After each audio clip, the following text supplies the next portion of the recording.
in just a few days, the story he had buried for decades would begin to unravel. But to understand Tommy Lynn Sells, you have to start from the beginning. And the beginning, that's a horror show on its own. Tommy was born on June 28, 1964, in Oakland, California, as one of 5 children in a family struggling with instability.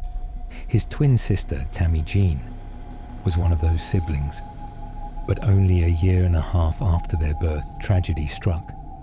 Tammy died of meningitis, a devastating blow to the family. Tommy, too, had contracted the disease but managed to survive.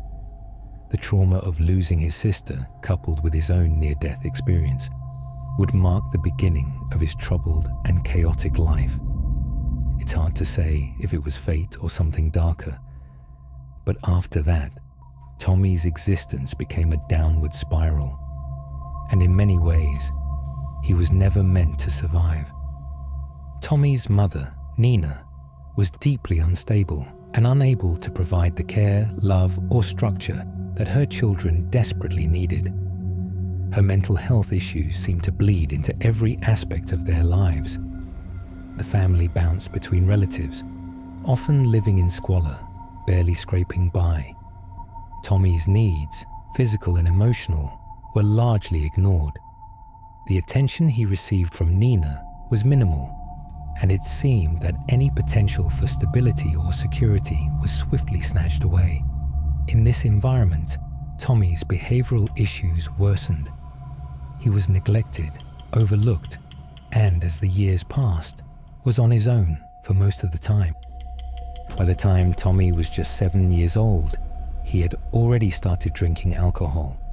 At 10, he was experimenting with drugs, and by 14, he had become a regular user of LSD.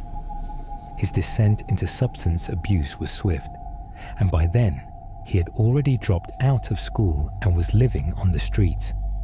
The world he inhabited was one of poverty, instability, and violence. But it wasn't just the external world that was falling apart. Tommy was falling apart inside too.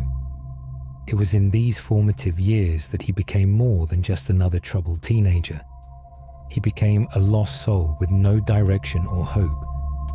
Around this time, Tommy began claiming that something happened that would forever alter the course of his life. He said that a family friend named Willis Clark sexually abused him. While this claim would become a recurring part of his story throughout his life, the truth of it remains uncertain, whether it was genuine abuse or simply another manifestation of Tommy's deeply ingrained need to manipulate and control the narrative of his own life is unclear.